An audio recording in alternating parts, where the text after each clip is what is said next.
देश दुनिया च वसदे पंजाबियों को खुश आमदीद। मैं हरजिंदर सिंह रंधावा, तुम देख रहे हो पंजाब टैलीविजन और मेरे नाल ने सरदार नरिंदरपाल सिंह। सरदार साहब, व्यंग च ना लियो, सीरीयस रहो, मेरी गल का जवाब दो। ਤੁਹਾਨੂੰ ਹੁਣ तक किसी ने चंद ते सैर कराउण दी ਜਾਂ ਹੈਲੀਕਾਪਟਰ ਲੈ ਕੇ ਦੇਣ ਦੀ ਆਫਰ ਪੇਸ਼ ਕੀਤੀ ਕਿ नहीं अज की तरीक 'ਚ मैं अपनी एक्टिवा 'ਚ पल्लियों पेट्रोल पवा के घूमता फिरदा। लेकिन एक गल तुहानूं मैं जरूर कहदा कि अजे पंजाब दे विच चोणां नहीं जी आईयां। जिस शख्स की गल तुसीं करन जांदे हो वो तमिलनाडु दा आ। मैं तुहानूं फिर ये भी याद करा दियां कि ये उही तमिलनाडु है जी। जिन्हें सब तो पहला देश विच इस तरह की रवायत शुरू की। जयललिता अज जो फौत हो गया जी जी, ਉਹਨਾਂ ਦੀ ਪਾਰਟੀ ਵੱਲੋਂ ਸਾੜੀਆਂ ਦੇਣ ਤੋਂ ਲੈ ਕੇ ਮੁਫਤ ਰਾਸ਼ਨ ਤੱਕ ਬਹੁਤ ਕੁਝ ਕਿਹਾ ਗਿਆ। बिल्कुल बिल्कुल। हुण कोई पार्टी पिछे नहीं जी हैगी, सारिਆਂ ਨੂੰ ਉਹੀ ਜਿਹੜਾ ਨਾ ਰਾਮਾ ਰੌਲੀ ਫਿਰ ਗਈ ਹੋਈ ਆ। ਘਟਨਾਵਾਂ ਦਿਲਚਸਪ ਨੇ ਔਰ ਸੀਰੀਅਸ ਵੀ ਨੇ, ਚਿੰਤਾ ਚ ਪਾਉਂਦੀਆਂ ਨੇ। ਪੋਲੀਟੀਸ਼ੀਅਨ ਜਦੋਂ ਸਾਨੂੰ ਮੂਰਖ ਬਣਾ ਕੇ ਗਾਂਹ ਤੁਰਦੇ ਨੇ ਨਾ, ਉਦੋਂ ਉਹ ਨਹੀਂ ਸੋਚਦੇ ਕਿ ਲੋਕ ਵੀ ਸਿਆਣੇ ਹੁੰਦੇ ਆ। ਮਦਰਾਸ ਹਾਈ ਕੋਰਟ ਨੇ ਇੱਕ ਐਸਾ ਸਲਾਹ ਦਿੱਤੀ ਆ, ਇੱਕ ਫੈਸਲਾ ਨਹੀਂ ਕਵਾਂਗੇ, ਸਲਾਹ ਦਿੱਤੀ ਆ। ਅੱਜ ਫਿਰ ਤਮਿਲਨਾਡੂ ਦੇ ਵਿੱਚ ਜਦੋਂ ਇਲੈਕਸ਼ਨ ਸੀਗੀ ਤੇ ਦੋ ਪਾਰਟੀਆਂ ਜਿਹੜੀਆਂ ਅੰਨਾ ਡੀਐਮਕੇ ਔਰ ਡੀਐਮਕੇ, ਉਹ ਦੋ ਪਾਰਟੀਆਂ, ਇੱਕ ਕਰੁਣਾਨਿਧੀ ਦੀ ਪਾਰਟੀ ਹੁੰਦੀ ਸੀ, ਦੂਜੀ ਜੈਲਲਿਤਾ ਵਾਲੀ, ਉਹਨਾਂ ਦੇ ਜਿਹੜੇ ਹੁਣ ਗਾਂ ਵਾਰਸ ਆ ਭਿੜਦੇ ਪਏ ਆ। ਲੇਕਿਨ ਸਵਾਲ ਇਹਨੂੰ ਅੱਗੇ ਤੋਰਦੇ ਆ ਕਿ ਕਿਵੇਂ ਮਦਰਾਸ ਹਾਈ ਕੋਰਟ ਇਸ ਤਰ੍ਹਾਂ ਦੇ ਲਾਰਿਆਂ ਵਾਅਦਿਆਂ 'ਚ, ਜਿੱਥੇ ਉੱਥੇ ਵਾਸ਼ਿੰਗ ਮਸ਼ੀਨਾਂ ਦੇਣ ਤੱਕ ਦੀ ਗੱਲ ਹੋ ਰਹੀ ਹੈ। ਔਰ ਮੈਂ ਪੜ੍ਹਦਾ ਪਿਆ ਸੀਗਾ, ਮਕਾਨ ਸਾਰਿਆਂ ਨੂੰ, ਸੂਰਜੀ ਕੁੱਕਰ, ਸਿੱਖਿਆ ਕਰਜੀ, ਸਰਕਾਰੀ ਨੌਕਰੀ, ਕੋਵਿਡ ਪ੍ਰਭਾਵਿਤ ਰਾਸ਼ਨ ਕਾਰਡ ਧਾਰਕਾਂ ਨੂੰ 4000 ਰੁਪਏ ਮਹੀਨਾ, ਨੌਕਰੀਆਂ 'ਚ 75% ਰਾਖਵਾਂਕਰਨ, ਵੱਖ-ਵੱਖ ਕਰਜ਼ਿਆਂ ਦੀ ਮਾਫੀ, ਹੋਰ ਲੰਬੇ ਚੌੜੇ ਵਾਅਦੇ। ਪਰ ਮੈਂ ਦੋ ਲਫ਼ਜ਼ ਅੱਗੇ, ਦੂਜਾ ਪਹਿਲੂ, ਕਾਂਗਰਸ ਦੇ ਇੱਕ ਵੱਡੇ ਲੀਡਰ ਨੇ ਆਪਣੀ ਪ੍ਰਧਾਨ ਸੋਨੀਆ ਗਾਂਧੀ ਨੂੰ ਪੱਤਰ ਲਿਖਿਆ ਕਿ ਤਕਲੀਫ ਹੁੰਦੀ ਆ, ਤੁਸੀਂ ਪ੍ਰਧਾਨ ਬਣੇ ਰਹੋ, ਕਾਰਜਕਾਰਨੀ ਨਵੀਂ ਬਣਾ ਲਓ। ਜਿਹੜੀ ਪਾਰਟੀ ਨੇ ਆਜ਼ਾਦੀ ਲੈ ਕੇ ਦਿੱਤੀ ਸੀ, ਜਿਹਦਾ ਮੈਂਬਰ ਹੋਣਾ ਮਾਣ ਹੁੰਦਾ ਸੀ, ਅੱਜ ਉਹਦੀ ਮੈਂਬਰਸ਼ਿਪ ਬਾਰੇ ਲੋਕ ਦੱਸਣਾ ਪਸੰਦ ਨਹੀਂ ਕਰਦੇ ਕਿ ਮੈਂ ਕਾਂਗਰਸ ਪਾਰਟੀ ਨਾਲ ਸੰਬੰਧਿਤ ਹਾਂ। ਇਸ ਦੌਰ ਚੋਂ, ਮਾਹੌਲ ਚੋਂ ਵੱਡੀ ਲੀਡਰਸ਼ਿਪ ਨੂੰ ਮੋਟੀਵੇਟ ਕਰਕੇ ਕੱਢੀਏ ਤੇ ਇੱਕ ਅੱਛੀ ਦਿਸ਼ਾ ਵੱਲ ਵਧੀਏ। ਸਰਦਾਰ ਸਾਹਿਬ, 130-40 ਸਾਲ ਪੁਰਾਣੀ ਪਾਰਟੀ, ਉਹਦੇ ਹਸ਼ਰੇ ਹੋਵੇ ਕਿ ਉਹਦੇ ਆਪਣੇ ਲੀਡਰ ਇਸ ਦੁਬਦਾ 'ਚ ਹੀ ਹੋਣ ਕਿ ਗਾਂ ਕੀ। ਸਾਬਕਾ ਸਕੱਤਰ ਨੇ, ਉਹਦੇ ਸਾਬਕਾ ਸਕੱਤਰ ਨੇ ਅਰੁਣਾਚਲ ਪ੍ਰਦੇਸ਼ ਦੇ ਐਡਵੋਕੇਟ ਜਨਰਲ ਰਹੇ ਨੇ ਜੀ, ਰਣਜੀਤ ਥਾਮਸ। ਉਹ ਸੋਨੀਆ ਗਾਂਧੀ ਨੂੰ ਪਾਰਟੀ ਪ੍ਰਧਾਨ ਵਜੋਂ ਚਿੱਠੀ ਲਿਖ ਰਹੇ ਜੀ, ਔਰ ਚਿੱਠੀ ਦੇ ਵਿੱਚ ਬਹੁਤ ਕੁਛ ਹੈ। ਇੱਥੋਂ ਤੱਕ ਕਹਿ ਦਿੱਤਾ ਗਿਆ ਕਿ ਤੁਸੀਂ ਪ੍ਰਧਾਨ ਬਣੇ ਰਹੋ, ਕਾਰਜਕਾਰਨੀ ਬਦਲ ਲਓ, ਉਹ ਲੋਕ ਲਿਆਓ ਜਿਹੜੇ ਸੰਜੀਦਾ ਹੋਣ, ਰਾਜਨੀਤੀ ਦੀ ਸਮਝ ਰੱਖਦੇ ਹੋਣ, ਸੂਝ ਰੱਖਦੇ ਹੋਣ, ਔਰ ਉਹਨਾਂ ਦੇ ਕੋਲ ਕੋਈ ਨੀਤੀ ਹੋਵੇ, ਕੋਈ ਉਹਨਾਂ ਦਾ ਭਵਿੱਖ ਦੀ ਨੀਤੀ ਜ਼ਰੂਰ ਹੋਵੇ। ਹੁਣ ਇਸ ਤੋਂ ਅੱਗੇ ਜੇ ਤੁਰਦੇ ਆ ਤੇ ਇਹ ਸੱਚ ਹੀ ਹੈ। ਵੈਸੇ ਇੱਕ ਤਾਂ ਇੱਕ ਛੋਟਾ ਜਿਹਾ ਪਹਿਲੂ ਆ ਕਿ ਕੀ ਨਹਿਰੂ ਗਾਂਧੀ ਪਰਿਵਾਰ ਦਾ ਜਿਹੜਾ ਆਪਣਾ ਜਲੌ ਸੀ ਮੁੱਕਰਿਆ? ਬਿਲਕੁਲ, ਇਹ ਸਵਾਲ ਵੱਡਾ ਹੋ ਜੂ। ਦੂਜਾ ਸਵਾਲ ਇਹ ਆ ਕਿ ਪੰਜਾਬ ਦੀ ਰਾਜਨੀਤੀ ਵੀ ਗਰਮਾ ਰਹੀ ਹੈ। ਅਕਾਲੀ ਦਲ ਨੇ ਇੱਕ ਇੱਕ ਕਰਕੇ ਕੈਂਡੀਡੇਟ ਅਨਾਉਂਸ ਕੀਤੇ ਆ ਔਰ ਪ੍ਰਸ਼ਾਂਤ ਕਿਸ਼ੋਰ ਮੁੱਦੇ ਲੱਭਦੇ ਫਿਰਦੇ, ਇੱਕ ਅਖਬਾਰ ਦੀ ਖਬਰ। ਬਿਲਕੁਲ ਬਿਲਕੁਲ ਬਿਲਕੁਲ। ਹੁਣ ਵੇਖਣ ਵਾਲੀ ਗੱਲ ਆ ਕਿ ਬ੍ਰਹਮਪੁਰਾ ਸਾਹਿਬ ਨੇ 3 ਮੈਂਬਰੀ ਕਮੇਟੀ ਏਕਤਾ ਲਈ ਬਣਾਤੀ, ਹਮਖਿਆਲ ਲੋਕਾਂ ਨਾਲ ਗੱਲਬਾਤ ਚਲਾਉਣ ਲਈ। ਹੁਣ ਹਮਖਿਆਲ ਬਾਹਰ ਬਚੇ ਗੜੇ ਨੇ, ਇਹ ਤੇ ਅੱਗੇ ਜਾ ਕੇ ਗੱਲ ਕਰ ਲੈਂਦੇ ਆ। ਲੇਕਿਨ ਮੈਨੂੰ ਸਭ ਤੋਂ ਤਸੱਲੀ ਤੇ ਸਭ ਤੋਂ ਬਿਹਤਰ ਗੱਲ ਇਹ ਲੱਗ ਰਹੀ ਆ ਕਿ ਕਿਤੇ ਸਾਡੀਆਂ ਅਦਾਲਤਾਂ ਜਦੋਂ ਕੁਝ ਬੋਲਦੀਆਂ ਨੇ, ਜੇ ਉਹ ਮੀਨਿੰਗਫੁਲ ਆ, ਉਹਨੂੰ ਮੈਂ ਕਹਿੰਦਾ ਕਿ ਮਾਣਯੋਗ ਸੁਪਰੀਮ ਕੋਰਟ ਤੱਕ ਆਪਣੇ ਆਪ ਨੋਟਿਸ ਲੈ ਕੇ ਫੈਸਲੇ ਦੇਣੇ ਚਾਹੀਦੇ ਆ, ਜੱਜਮੈਂਟ ਆਉਣੀ ਚਾਹੀਦੀ ਹੈ। ਵਾਅਦਿਆਂ ਦੀ, ਦਾਅਵਿਆਂ ਦੀ ਰਾਜਨੀਤੀ ਨੇ, ਚੋਣ ਮੈਨੀਫੈਸਟੋ ਦੀ ਰਾਜਨੀਤੀ ਨੇ ਪੂਰੇ ਦੇਸ਼ ਦੀ ਜਿਹੜੀ ਪ੍ਰਣਾਲੀ ਆ ਉਹਨੂੰ ਕਰਪਟ ਕਰਤਾ, ਭ੍ਰਿਸ਼ਟ ਕਰਤਾ, ਵੋਟਰ ਤੱਕ ਭ੍ਰਿਸ਼ਟ ਕਰਤੇ ਗਿਆ। ਔਰ ਮੈਂ ਇਹ ਸਮਝਦਾ ਹਾਂ ਕਿ ਤਮਿਲਨਾਡੂ ਦੀ ਰਾਜਨੀਤੀ 'ਚ ਜਿੱਥੋਂ ਰਿਆਇਤਾਂ ਦਾ ਦੌਰ ਸ਼ੁਰੂ ਹੁੰਦਾ ਹੈ, ਉਹਦੇ ਵਿੱਚ ਪਾਰਟੀਆਂ ਦਾ ਇੱਥੋਂ ਤੱਕ ਅੱਗੇ ਵੱਧ ਜਾਣਾ ਕਿ ਇੱਕ ਜਨ ਸਧਾਰਨ ਵੱਲੋਂ ਅਦਾਲਤ ਵਿੱਚ ਜਾ ਕੇ ਦਰਖਾਸਤ ਕਰਨੀ ਕਿ ਇਹਨਾਂ ਨੂੰ ਰੋਕੋ, ਇਹ ਕਰ ਕੀ ਰਹੇ ਆ, ਤੇ ਅਦਾਲਤ ਵੱਲੋਂ ਇਹ ਕਿਹਾ ਜਾਣਾ ਕਿ ਭਾਈ ਇਸ ਤੋਂ ਅੱਗੇ ਕੀ ਆ, ਲੋਕਾਂ ਨੂੰ ਜਾਗਰੂਕ ਕਰੋ, ਐਜੂਕੇਟ ਕਰੋ, ਜਿਹੜਾ ਪੈਸਾ ਵੇਸਟ ਕਰਦੇ ਪਏ ਹੋ ਇਹ ਲੋਕਾਂ ਦੇ ਰੁਜ਼ਗਾਰ ਤੇ ਲਾਓ। ਮੈਨੂੰ ਲੱਗਦਾ ਸਰਦਾਰ ਸਾਹਿਬ ਚੈੱਕ ਹੋਣੇ ਚਾਹੀਦੇ ਆ, ਚੈੱਕ ਹੋਣੇ ਚਾਹੀਦੇ ਆ। ਕਰਪਸ਼ਨ ਦੇ ਉੱਤੇ ਵਿਜੀਲੈਂਸ ਬਿਠਾ ਦਿੰਨੇ ਆ, CBI ਬਿਠਾ ਦਿੰਨੇ ਆ, ED ਬਿਠਾ ਦਿੰਨੇ, ਸਭ ਕੁਝ ਆ। ਲੇਕਿਨ ਜਿਹੜੀ ਕਰਪਸ਼ਨ ਇਸ ਰੂਪ 'ਚ ਹੋ ਰਹੀ ਹੈ, ਇਹਦਾ ਕੌਣ ਵਾਲੀ ਵਾਰਸ ਆ? ਗੱਲ ਇਹ ਆ ਕਿ ਜਿਹੜੀ ਤੁਹਾਡੀ ਜਿਨ੍ਹਾਂ ਏਜੰਸੀਆਂ ਦੀ ਤੁਸੀਂ ਗੱਲ ਕੀਤੀ, ਉਹ ਏਜੰਸੀਆਂ ਨੇ ਵੱਡੀ ਕਰਪਸ਼ਨ ਦੇਖਣ ਵਾਲੀ ਜੀ, ਜਾਂ ਕਹਿ ਲਓ ਵੱਡੇ ਮਗਰਮੱਛਾਂ ਨੂੰ ਫੜਨ ਲਈ ਜਾਂ ਵੇਲੇ ਕੁਵੇਲੇ ਉਹਨਾਂ ਨੂੰ ਡਰਾਉਣ ਲਈ। ਲੇਕਿਨ ਜਿਹੜਾ ਭ੍ਰਿਸ਼ਟਾਚਾਰ ਤੁਸੀਂ ਜ਼ਮੀਨੀ ਪੱਧਰ ਤੱਕ ਲਿਆ ਰਹੇ ਹੋ, ਉਹ ਲੋਕ ਬਿਲਕੁਲ ਬੇਖੌਫ ਤੁਰੇ ਫਿਰਦੇ ਨੇ ਜੀ। ਉਹ ਹਰ 5 ਸਾਲ ਬਾਅਦ, ਹਰ 2 ਸਾਲ ਬਾਅਦ ਤੁਹਾਨੂੰ ਲੱਭ ਜਾਂਦੇ ਨੇ ਜੀ। ਮਾਨਯੋਗ ਅਦਾਲਤ ਕਹਿ ਰਹੀ ਹੈ ਕਿ ਇੱਕ ਸਿਆਸੀ ਪਾਰਟੀ ਚੋਣ ਜਿੱਤਣ ਲਈ ਕਹਿ ਦਿੰਦੀ ਕਿ 1000 ਰੁਪਈਆ ਪ੍ਰਤੀ ਜੀ ਦੇ ਦੇਵਾਂਗੇ, ਦੂਸਰੀ ਕਹਿੰਦੀ 1500 ਦੇਵਾਂਗੇ, ਤੀਸਰੀ ਕਹਿੰਦੀ ਇਹਦੇ ਨਾਲ ਕੁਝ ਹੋਰ ਵੀ ਦੇਵਾਂਗੇ ਜੀ ਜੀ। ਉਹ ਕਹਿੰਦੇ ਔਸਤਨ ਇੱਕ ਉਮੀਦਵਾਰ ਜਿਹੜਾ ਆ ਉਹ ਚੋਣ ਲੜਨ ਲਈ 20 ਕਰੋੜ ਦੇ ਕਰੀਬ ਪੈਸਾ ਖਰਚਦਾ ਜੀ। ਉਹ ਕਹਿੰਦੇ ਜੇ ਤੁਹਾਡੇ ਕੋਲ ਇੰਨਾ ਪੈਸਾ ਹੈ ਜੀ ਤਾਂ ਫਿਰ ਉਹ ਪੈਸਾ ਜਿਹੜਾ ਦੇਸ਼ ਦੇ, ਆਪਣੇ ਸੂਬੇ ਦੇ ਵਿਕਾਸ ਲਈ ਕਿਉਂ ਨਹੀਂ ਲਾਉਂਦੇ ਤੁਸੀਂ?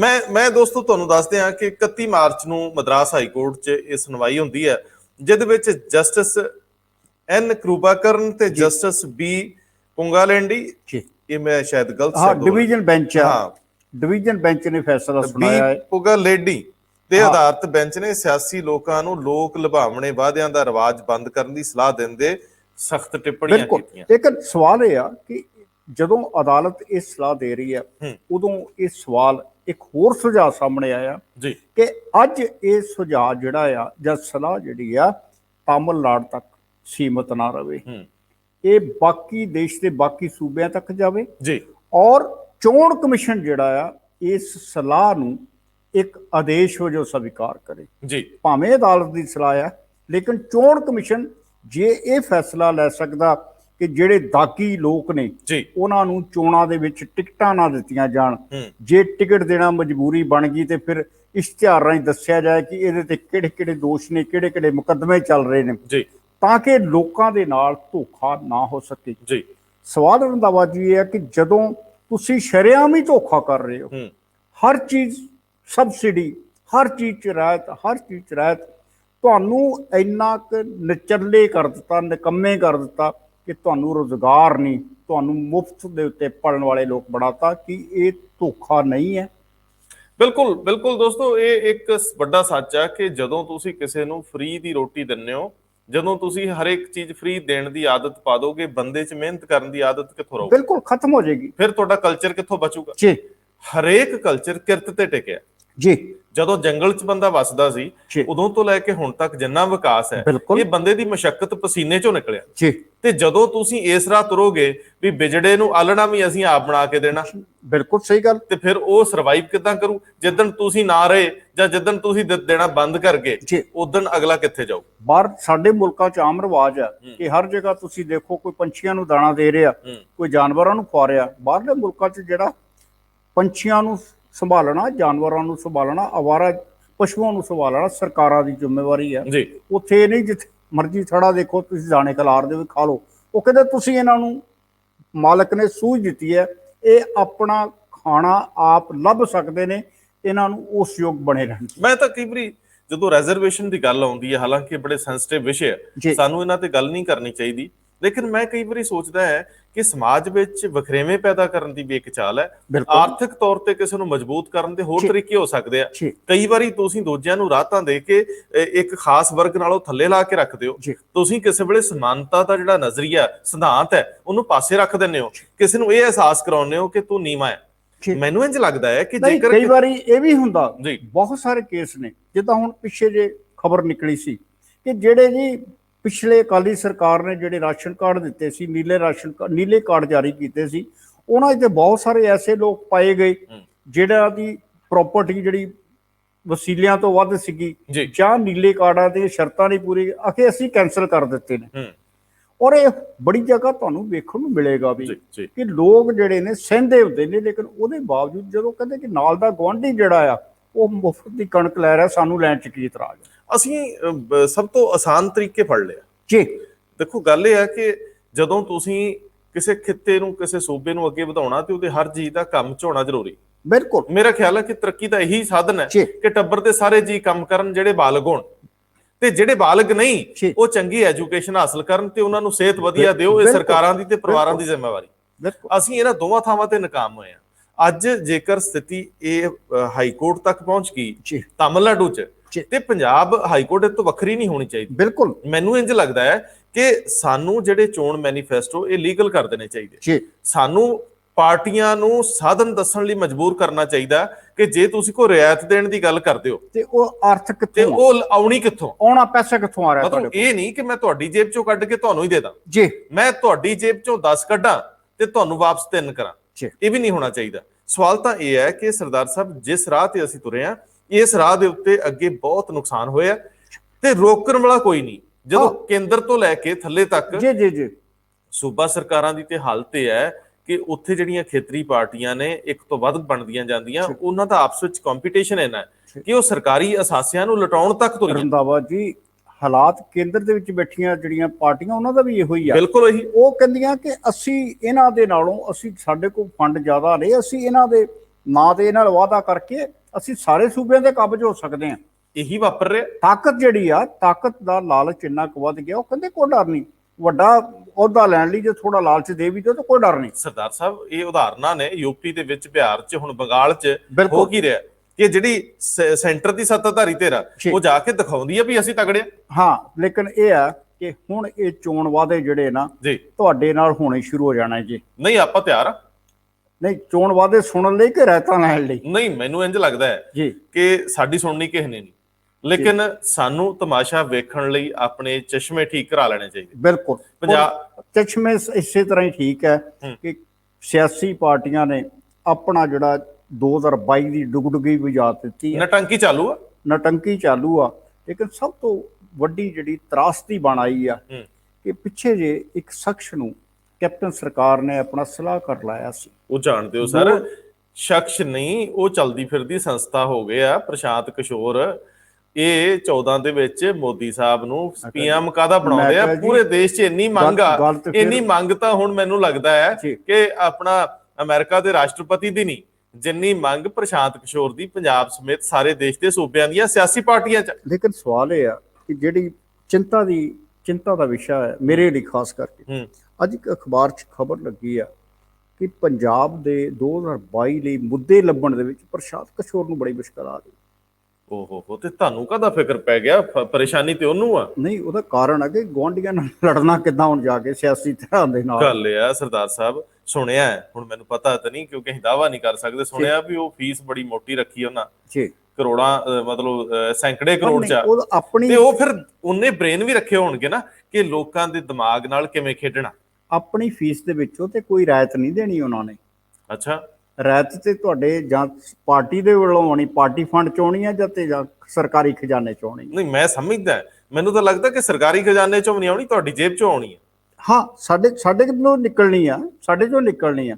ਲੇਕਿਨ ਹੁਣ ਸਿਰਫ ਵੇਖਣ ਵਾਲਾ ਇਹ ਆ ਕਿ ਜਦੋਂ ਇਹ ਸਾਰਾ ਕੁਝ ਆ ਰਿਹਾ, ਸਿਆਸੀ ਪਾਰਟੀਆਂ ਪੂਰੀ ਮਜ਼ਬੂਤੀ ਦੇ ਨਾਲ ਜੀ ਅੱਗੇ ਵਧ ਰਹੀਆਂ ਨੇ। ਕੋਈ 2022 ਵੱਲ ਵਧ ਰਹੀ ਹੈ, ਕੋਈ 2024 ਵੱਲ ਵਧ ਰਹੀ। 2024 ਤੇ ਨਿਗਾਹ ਸਾਰਿਆਂ ਦੀ ਹੈ। ਉਸ ਵੇਲੇ ਜਦੋਂ ਰਣਜੀਤ ਥਾਮਸ ਜਿਹੜੇ ਨੇ ਉਹ ਇੱਕ ਚਿੱਠੀ ਲਿਖਦੇ ਨੇ ਕਾਂਗਰਸ ਦੀ ਪ੍ਰਧਾਨ ਸੋਨੀਆ ਗਾਂਧੀ ਨੂੰ। ਇਹ ਰਣਜੀਤ ਥਾਮਸ ਹੈ ਕੌਣ ਨੇ? ਇਹ ਰਣਜੀਤ ਥਾਮਸ ਜਿਹੜੇ ਨੇ, ਇਹਨਾਂ ਨੇ ਆਪਣਾ ਅਹਿਮਦ ਪਟੇਲ ਨਾਲ ਵੀ ਕੰਮ ਕੀਤਾ, ਅੰਬਿਕਾ ਸੋਨੀ ਨਾਲ ਵੀ ਕੰਮ ਕੀਤਾ, ਔਰ ਆਸਕਰ ਫਰਨਾਂਡਿਸ ਨਾਲ ਵੀ ਕੰਮ ਕੀਤਾ। ਸੀਨੀਅਰ ਕਾਂਗਰਸੀ ਆਗੂ ਨੇ। ਔਰ ਜਦੋਂ ਪਹਿਲਾਂ ਸਰਕਾਰ ਰਹੀ ਆਪਣਾ UPA ਦੀ, ਉਸ ਵੇਲੇ ਇਹਨਾਂ ਨੂੰ ਅਰੁਣਾਚਲ ਪ੍ਰਦੇਸ਼ ਦਾ ਐਡਵੋਕੇਟ ਜਨਰਲ ਆਇਆ ਗਿਆ। ਸਰਦਾਰ ਸਾਹਿਬ, ਇਹ ਤੋਂ ਪਹਿਲਾਂ ਇੱਕ G23 ਵੀ ਸੀ ਜਿਹਦੇ ਚ ਗੁਲਾਮ ਨਬੀ ਆਜ਼ਾਦ ਤੇ ਆਨੰਦ ਸ਼ਰਮੇ ਹੋਣੀ ਸਾਰੇ ਸੀ, ਆਪਣੇ ਮਨੀਸ਼ ਤਿਵਾੜੀ ਵੀ ਸੀਗੇ ਤੇ ਹੋਰ ਵੀ ਕਈ ਸੀ ਜਿਨ੍ਹਾਂ ਨੇ ਸਾਫ਼ ਕਿਹਾ ਸੀ ਕਿ ਮਰਦੀ ਕਾਂਗਰਸ ਬਚਾਈਏ। ਬਿਲਕੁਲ, ਇੱਕ ਵਾਰੀ ਇਹ ਹੋਕਾ ਫਿਰ ਆਇਆ। ਹੁਣ ਵੇਖਣ ਵਾਲੀ ਗੱਲ ਆ ਕਿ ਰਾਹੁਲ ਗਾਂਧੀ ਤੇ ਛੱਡ ਜਾਣ ਤੋਂ ਬਾਅਦ ਉਹਨਾਂ ਦੇ ਮਦਰ ਸੋਨੀਆ ਗਾਂਧੀ ਉਹ ਪ੍ਰਧਾਨਗੀ ਦੇਖ ਰਹੇ ਆ ਕਾਰਜਕਾਰੀ ਜੀ, ਕੁੱਲ ਵਕਤੀ ਪ੍ਰਧਾਨ ਕੋਲ ਆਇਆ ਨਹੀਂ। ਹੁਣ ਸਵਾਲ ਇਹ ਹੈ ਕਿ 125 ਸਾਲ ਪੁਰਾਣੀ ਪਾਰਟੀ, ਮਤਲਬ 140 ਸਾਲ ਵਾਂਗ ਹੈ ਜੀ, ਤੇ ਉਹਨੂੰ ਕੁੱਲ ਵਕਤੀ ਪ੍ਰਧਾਨ ਹੀ ਨਾ ਮਿਲੇ। ਹਾਂ, ਦੇਸ਼ ਏਡਾ ਵੱਡਾ ਹੈ। ਹਾਂਜੀ, ਹੁਣ ਉਹ ਨਿਰੰਤਰ ਪਾਰਟੀ ਜਿਹੜੀ ਆ ਉਹ ਨਗਾਰ ਵੱਲ ਜਾ ਰਹੀ ਹੈ ਸੂਬਿਆਂ ਦੇ ਵਿੱਚ। ਸਭ ਕੁਝ ਦੇਖ ਰਹੇ, ਅਸੀਂ ਨਹੀਂ ਕਹਿ ਰਹੇ, ਹਰ ਕੋਈ ਦੇਖ ਰਿਹਾ। ਔਰ ਘੱਟੋ ਘੱਟ ਜਿਹੜੀ ਇਹਦੀ ਦੋਸ਼ ਜਾਣਾ ਆ ਪਾਰਟੀ ਪ੍ਰਧਾਨ ਵੱਲ ਤੇ ਜਾਂਦੀ ਉਂਗਲ, ਜੀ ਬਿਲਕੁਲ, ਚਾਹੇ ਕੋਈ ਵੀ ਹੋਵੇ, ਚਾਹੇ ਕੋਈ ਆਰਜੀ ਹੋਵੇ, ਚਾਹੇ ਪਰਮਾਨੈਂਟ ਹੋਵੇ। ਲੇਕਿਨ ਸਵਾਲ ਇਹ ਆ ਕਿ ਜਿਹੜੀ ਕਾਂਗਰਸ ਵਰਕਿੰਗ ਕਮੇਟੀ ਆ, ਉਹ ਪਹਿਲਾਂ ਵੀ ਇਹੋ ਕਿਹਾ ਸੀ ਜਦੋਂ ਰਾਹੁਲ ਦਾ ਮਸਲਾ ਆਇਆ ਸੀ ਕਿ ਪ੍ਰਧਾਨ ਬਣਨ ਦਾ, ਉਸ ਵੇਲੇ ਕਾਂਗਰਸ ਵਰਕਿੰਗ ਕਮੇਟੀ ਵੰਡੀ ਗਈ ਸੀ। ਇਹ ਖਬਰਾਂ ਸ਼ਰੇਆਮ ਸੁਣਨ ਨੂੰ ਮਿਲੀਆਂ। ਔਰ ਇਹਨਾਂ ਖਬਰਾਂ ਨੂੰ ਕਿਸੇ ਵੀ ਪਾਰਟੀ ਨੇ ਝੁਠਲਾਇਆ ਨਹੀਂ। ਨਹੀਂ, ਹੈ ਹੀ ਸੱਚੀਆਂ ਸੀ। ਅੱਛਾ, ਹੁਣ ਉਹੀ ਗੱਲ ਹੈ ਵੀ ਉਸੇ ਕਾਂਗਰਸ ਵਰਕਿੰਗ ਕਮੇਟੀ ਬਾਰੇ ਇੱਕ ਵਾਰ ਫਿਰ ਰਣਜੀਤ ਥਾਮਸ ਸਵਾਲ ਉਠਾ ਰਹੇ ਨੇ। ਕੀ ਉਠਾਉਂਦੇ? ਉਹ ਕਹਿੰਦੇ ਨੇ ਕਿ ਇਹ ਜਿਹੜੀ ਕਾਂਗਰਸ ਵਰਕਿੰਗ ਕਮੇਟੀ ਹੈ ਇਹਦਾ ਪੁਨਰਗਠਨ ਜ਼ਰੂਰ ਕਰੋ। ਪ੍ਰਧਾਨ ਭਾਵੇਂ ਤੁਸੀਂ ਬਣੇ ਰਹੋ। ਪ੍ਰਧਾਨ ਤੁਸੀਂ ਬਣੇ ਰਹੋ। ਪ੍ਰਧਾਨ ਦੇ ਉੱਤੇ ਜਿਹੜੀ ਆ ਉਹਨਾਂ ਨੂੰ ਸਹਿਮਤੀ ਹੈ ਹਰ ਇੱਕ ਨੂੰ, ਲੇਕਿਨ ਇਹ ਜ਼ਰੂਰ ਕਹਿ ਰਹੇ ਨੇ ਕਿ ਘੱਟੋ ਘੱਟ ਕਾਂਗਰਸ ਵਰਕਿੰਗ ਕਮੇਟੀ 'ਚ ਉਹ ਲੋਕ ਹੋਣ ਜਿਹੜੇ ਕਾਂਗਰਸ ਪਾਰਟੀ ਦੀ ਭਵਿੱਖ ਦੀ ਨੀਤੀ ਤੈਅ ਕਰ ਸਕਣ। ਮੈਨੂੰ ਇਹ ਨਹੀਂ ਸਮਝ ਆਈ ਸਰਦਾਰ ਸਾਹਿਬ ਜੀ ਕਿ ਆਖਰ ਰਾਹੁਲ ਗਾਂਧੀ ਨੂੰ ਕੀ ਮੁਸ਼ਕਲ ਹੈ ਲੀਡ ਕਰਨ 'ਚ? ਹਰ ਜਗ੍ਹਾ ਉਹ ਨਜ਼ਰ ਵੀ ਆ ਰਹੇ ਆ, ਜਿੰਨਾ ਕੁ ਕੰਮ ਕਰਨਾ ਚਾਹੁੰਦੇ ਕਰ ਵੀ ਰਹੇ। ਜੀ ਜੀ। ਤੇ ਕੀ ਕਾਰਨ ਹੈ ਕਿ ਉਹ ਝਿਜਕ ਰੱਖਦੇ ਆ? ਬਸ ਉਹੀ ਗੱਲ, ਉਮਰ 50 ਦੇ ਤੋਂ ਮੇਰੇ ਖਿਆਲ ਕਰੀਬ ਜਾਂ ਟੱਪ ਗਈ ਜੀ। ਹੁਣ 50 ਸਾਲ ਦਾ ਬੰਦਾ ਜਿਹੜਾ ਵਾ ਉਹਨੂੰ ਤੁਸੀਂ ਪ੍ਰੌਡ ਕਹਿਣੋਂ ਨਹੀਂ ਝਿਜਕ ਸਕਦੇ। ਬਿਲਕੁਲ ਕਿਹਾ ਜਾ ਸਕਦਾ। ਜਿਹਨੇ ਜ਼ਿੰਦਗੀ ਦੇ 20 ਸਾਲ ਲਾਤੇ ਆ ਸਿਆਸਤ ਵਿੱਚ ਸਿੱਧੇ ਤਰੀਕੇ ਨਾਲ, ਤੇ ਜਿਹਦੀ ਖਾਨਦਾਨੀ ਇਹੀ ਰਵਾਇਤ ਆ, ਉਹ ਬੰਦੇ ਨੂੰ ਹੈਜੀਟੇਸ਼ਨ ਕਿਸ ਚੀਜ਼? ਨਹੀਂ, ਇਹ ਕੋਈ ਜ਼ਰੂਰੀ ਨਹੀਂ ਹੈ। ਜਿਹੜਾ ਗੁਣ ਆ ਇਹ ਤੁਹਾਡੇ 'ਚ ਸਾਇੰਸ ਕਹਿੰਦੀ ਕਿ ਜੈਨੇਟਿਕਸ ਲਾ ਅਪਲਾਈ ਹੁੰਦਾ ਕਿ ਤੁਹਾਡੇ ਜੀਨ 'ਚ ਤੁਹਾਡੇ ਪੇਰੈਂਟਸ ਦੇ ਜਿਹੜੇ ਗੁਣ ਨੇ ਉਹ ਆਉਂਦੇ ਨੇ ਅੱਗੇ, 'ਚ ਕੋਈ ਗਲਤ ਰਾਏ ਨਹੀਂ ਹੈ। ਲੇਕਿਨ ਸਵਾਲ ਇਹ ਆ ਕਿ ਤੁਹਾਡੇ ਕੰਮ ਕਰਨ ਦਾ ਢੰਗ ਜਿਹੜਾ ਆ, ਹੁਣ ਅਗਰ ਕਾਂਗਰਸ ਵਰਕਿੰਗ ਕਮੇਟੀ ਹੈ, ਕਾਂਗਰਸ ਵਰਕਿੰਗ ਕਮੇਟੀ ਦੇ ਨਾਲ ਹੀ ਫੈਸਲੇ ਨਾਲ ਹੀ ਰਾਹੁਲ ਗਾਂਧੀ ਚੱਲੇ ਨੇ, ਤੇ ਜੇ ਫਿਰ ਵੀ ਹਾਰ ਦਾ ਮੂੰਹ ਦੇਖਣਾ ਪੈਂਦਾ, ਘੱਟੋ ਘੱਟ ਮੁਲਾਂਕਣ ਕਰਨਾ ਤੇ ਕਾਂਗਰਸ ਵਰਕਿੰਗ ਕਮੇਟੀ ਦਾ। ਦੇਖੋ, ਮੈਨੂੰ ਇੰਜ ਲੱਗਦਾ ਹੈ ਕਿ ਤੁਹਾਨੂੰ ਆਪਣੀਆਂ ਨੀਤੀਆਂ ਦਾ ਇੱਕ ਚੀਰਫਾੜ ਕਰਨਾ ਚਾਹੀਦਾ ਤੁਹਾਨੂੰ, ਜੇ ਤੁਸੀਂ, ਲੇਕਿਨ ਭਗੌੜੇ ਹੋਣਾ ਤੇ ਕੋਈ ਰਾਹ ਨਹੀਂ ਨਾ। ਬਿਲਕੁਲ, ਜਦੋਂ ਤੁਸੀਂ ਇਹ ਮੰਨ ਲਿਓ ਕਿ ਕੋਈ ਉਹ ਵੀ ਵਕਤ ਸੀ ਜਦੋਂ ਤੁਸੀਂ ਲੋਕਾਂ ਦੇ ਨਾਲ ਕੋਈ ਵਾਅਦਾ ਨਹੀਂ ਸੀ ਕਰਦੇ ਜੀ, ਕੋਈ ਲਾਲਚ ਨਹੀਂ ਸੀ ਦਿੰਦੇ ਲੋਕਾਂ ਨੂੰ, ਔਰ ਅੱਜ ਲੋਕਤੰਤਰ ਦੇ ਵਿੱਚ ਇਹ ਹਾਲਾਤ ਬਣ ਗਏ ਨੇ ਕਿ ਲਾਲਚ ਤੋਂ ਬਿਨਾ ਤੁਹਾਨੂੰ ਵੋਟਾਂ ਨਹੀਂ ਮਿਲਦੀਆਂ, ਕਿਉਂਕਿ ਰਵਾਇਤ ਬਣ ਗਈ, ਕਵਾਇਦ ਬਣ ਗਈ ਹੈ, ਬਣਾ ਦਿੱਤੀ ਗਈ ਹੈ ਜਾਂ ਥੋਪ ਦਿੱਤੀ ਗਈ ਹੈ। ਇਹਨੂੰ ਕਿਹਾ ਜਾ ਸਕਦਾ ਕਿ ਤੁਸੀਂ ਮਜਬੂਰ ਕਰ ਦਿੱਤਾ ਲੋਕਾਂ ਨੂੰ। ਹੁਣ ਸਰਦਾਰ ਸਾਹਿਬ, ਮੁਸ਼ਕਲ ਇਹ ਹੈ ਕਿ ਇੰਨੀ ਪੁਰਾਣੀ ਪਾਰਟੀ ਦਾ ਸੰਕਟ ਦਿਨੋਂ ਦਿਨ ਗਹਿਰਾ ਹੁੰਦਾ ਹੈ। ਬਿਲਕੁਲ, ਔਰ ਇਹਦਾ ਕੋਈ ਤਣਪੱਤਣ ਨਹੀਂ ਦਿਸਦਾ।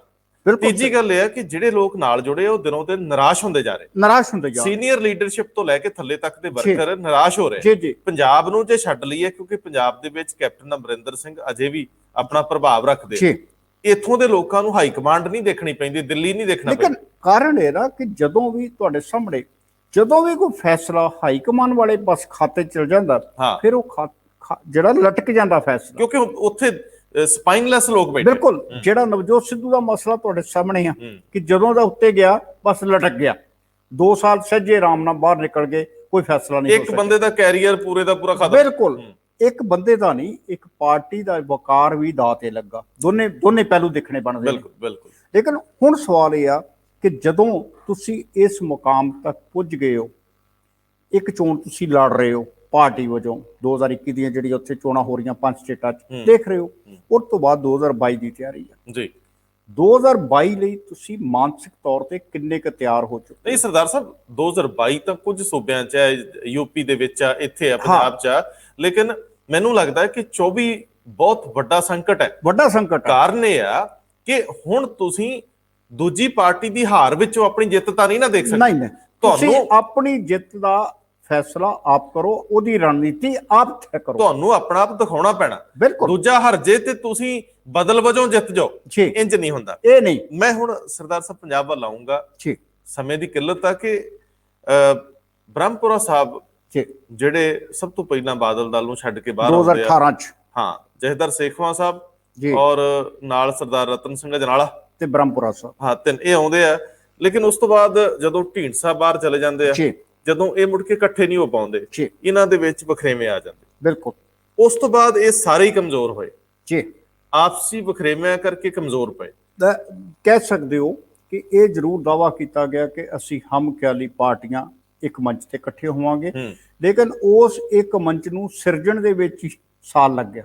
ਹਾਂ ਬਿਲਕੁਲ, ਜਦੋਂ ਤੁਸੀਂ ਇਕੱਠਿਆਂ 2 ਕਦਮ ਤੁਰਨਾ ਹੀ ਨਹੀਂ ਤੁਰੇ। ਹੁਣ ਇਹਦੇ 'ਚ ਕੌਣ ਜ਼ਿੰਮੇਵਾਰ ਆ ਇਹ ਤਾਂ ਕਹਿਣਾ ਔਖਾ ਹੈ ਜੀ, ਲੇਕਿਨ ਸਾਰਿਆਂ ਦੀ ਛੋਟੀ ਮੋਟੀ ਹਉਮੈ ਈਗੋ ਤੇ ਹੋਊਗੀ। ਬਿਲਕੁਲ, ਸਭ ਕੁਝ ਹੈ, ਲੇਕਿਨ ਇੱਕ ਗੱਲ ਮੰਨ ਕੇ ਚੱਲੋ, ਜਿਹੜਾ ਬੰਦਾ ਜ਼ਿਆਦਾ ਕੰਮ ਕਰਦਾ ਆ ਉਹਨੂੰ ਵੱਡਾ ਮੰਨਣ ਦੇ ਵਿੱਚ ਕਿਸੇ ਨੂੰ ਕੋਈ ਇਤਰਾਜ਼ ਨਹੀਂ ਹੋਣਾ ਚਾਹੀਦਾ। ਇਸ ਮਾਮਲੇ 'ਚ ਸ਼ਾਇਦ ਸਰਦਾਰ ਸੁਖਦੇਵ ਸਿੰਘ ਢੀਂਡਸਾ ਜੀ ਦੂਜਿਆਂ ਨਾਲੋਂ ਕੱਦ ਵੀ ਕੱਢਦੇ ਸੀ ਜੀ, ਤੇ ਮੈਨੂੰ ਔਰ ਲੱਗਦਾ ਅਜੇ ਕਿ ਤੱਕ ਨਿਰੰਤਰ ਕੰਮ ਕਰ ਰਹੇ ਮਾਲਵੇ 'ਚ ਉਧਰਲੇ ਬੰਨੇ ਸੰਗਰੂਰ ਵਾਲੇ ਪਾਸੇ ਉਹਨਾਂ ਕੋਲ ਆਧਾਰ ਵੀ ਉਹ ਜ਼ਿਆਦਾ। ਗੁਰਦਾਸਪੁਰ ਗੇੜੀ ਮਾਰ ਕੇ ਨੇ, ਇਹ ਨਹੀਂ ਹੈ ਹਰ ਜਗ੍ਹਾ ਤੇ ਜਾ ਰਹੇ ਨੇ। ਲੇਕਿਨ ਜੇਕਰ ਬ੍ਰਹਮਪੁਰਾ ਇਹ ਹੈ ਤਾਂ ਉਹ ਵੀ ਬਹੁਤ ਸਿਆਣੇ ਜੀ, ਉਹਨਾਂ ਨੂੰ ਪਤਾ ਹੈ, ਉਹਨਾਂ ਸਿਆਸਤ ਦਾ ਬੜਾ ਦੌਰ ਦੇਖਿਆ ਲੰਬਾ। ਜੀ ਜੇਕਰ ਇਹ ਕਮੇਟੀਆਂ ਬਣਾਉਣ ਦੀ ਬਜਾਏ ਇਹ ਆਪਸ ਵਿੱਚ ਸਿੱਧੀ ਗੱਲ ਕਰਦੇ ਲੀਡਰ ਤੇ ਕਿੰਨਾ ਵਧੀਆ ਹੁੰਦਾ। ਗੱਲ ਤੇ ਫਿਰ ਉਹੀ ਹੈ, ਕਮੇਟੀਆਂ ਬਣਾਉਣ ਦੀ ਲੋੜ ਕਿਉਂ? ਤੁਸੀਂ ਇੱਕ ਦੋ ਵਾਰੀ ਗੱਲ ਕੀਤੀ ਵੀ ਹੈ, ਤੁਹਾਡੇ ਨਾਲ ਗੱਲ ਹੋਈ ਉਹਨਾਂ ਦੀ, ਜੀ ਉਹਨਾਂ ਨੇ ਹਰ ਵਾਰੀ ਕਿਹਾ ਕਿ ਮੈਂ ਸਹਿਮਤ ਆ, ਸੀ ਸਭ ਕੁਝ ਹੈ, ਲੇਕਿਨ ਆਖਰ ਹਕੀਕਤ ਕਿੱਥੇ ਆ?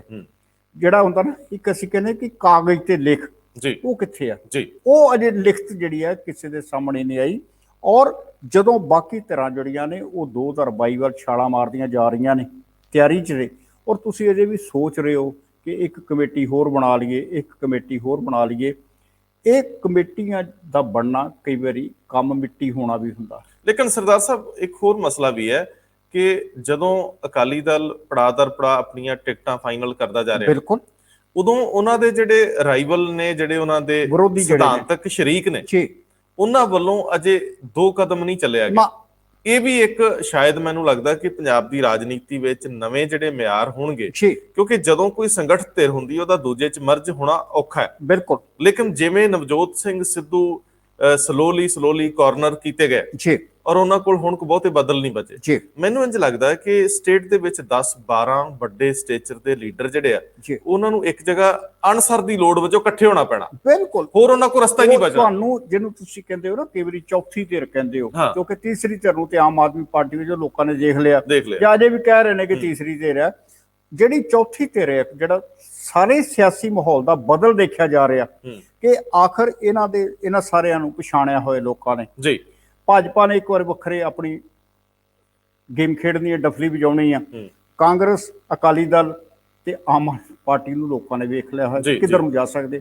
ਲੇਕਿਨ ਜਿਹੜੀ ਨਵੀਂ ਧਿਰ ਆਏਗੀ, ਚਾਹੇ ਉਹ ਸੁਖਦੇਵ ਸਿੰਘ ਢੀਂਡਸਾ ਆ, ਚਾਹੇ ਜਿਹੜੇ 8-9 ਲੀਡਰ ਜਿਹੜੇ ਬਾਹਰ ਬੈਠੇ ਨੇ, ਉਹਨਾਂ ਵੱਲ ਦੇਖੋ, ਤੁਹਾਨੂੰ ਇੱਕ ਨਵਾਂ ਬਦਲ ਜਿਹੜਾ ਆ। ਇਹ ਹੁਣ ਮੈਨੂੰ ਇੰਜ ਲੱਗਦਾ ਕਿ ਇਹਨਾਂ ਸਾਰਿਆਂ ਦੀ ਅਨਸਰ ਦੀ ਲੋੜ ਆ, ਇਹਨਾਂ ਨੂੰ ਬਣਾਉਣਾ ਹੀ ਪੈਣਾ। ਇਹਨਾਂ ਕੋਲ ਦੂਜਾ ਚਾਰਾ ਨਹੀਂ ਬਚਿਆ। ਇਹਨਾਂ ਦੀ ਅਨਸਰ ਦੀ ਵੀ ਲੋੜ ਆ ਔਰ ਪੰਜਾਬ ਦੀ ਵੀ ਲੋੜ ਹੈ। ਲੇਕਿਨ ਇੱਕ ਚੀਜ਼ ਕਿ ਇਹ ਲੋਕ ਸਮੇਂ-ਸਮੇਂ ਤੇ ਪਰਖ 'ਚ ਪੈ ਚੁੱਕੇ ਆ ਕਿ ਇਹ ਦਾਅਵਾ ਕਰਨਗੇ ਕਿ ਇਹ ਇਮਾਨਦਾਰ ਰਹਿਣਗੇ, ਇਹ ਸਮਰਪਿਤ ਰਹਿਣਗੇ, ਇਹ ਲੜਨਗੇ ਨਹੀਂ, ਇਹ ਸਟੇਟ ਲਈ ਜੀਣਗੇ।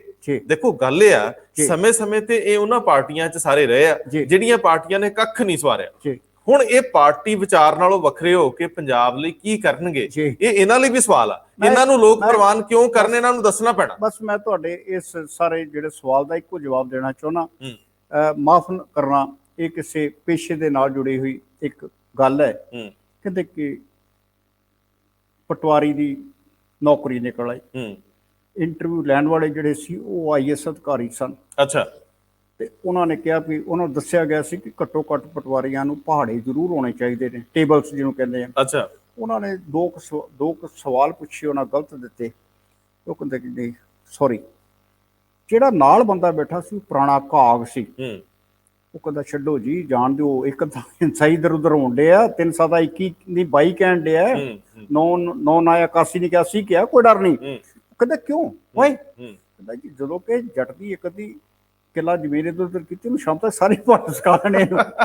ਸੋ ਰੰਧਾਵਾ ਜੀ, ਕੋਈ ਪਾਰਟੀ ਆਵੇ, ਆਮ ਆਦਮੀ ਪਾਰਟੀ ਤੁਹਾਡੇ ਸਾਹਮਣੇ ਆ, ਅਕਾਲੀ ਦਲ ਤੁਹਾਡੇ ਸਾਹਮਣੇ ਆ, ਕਾਂਗਰਸ ਤੁਹਾਡੇ ਸਾਹਮਣੇ ਆ, ਚੌਥਾ ਬਦਲ ਜਿਹੜਾ ਬਣਦਾ ਪਿਆ ਉਹ ਤੁਹਾਡੇ ਸਾਹਮਣੇ ਆ।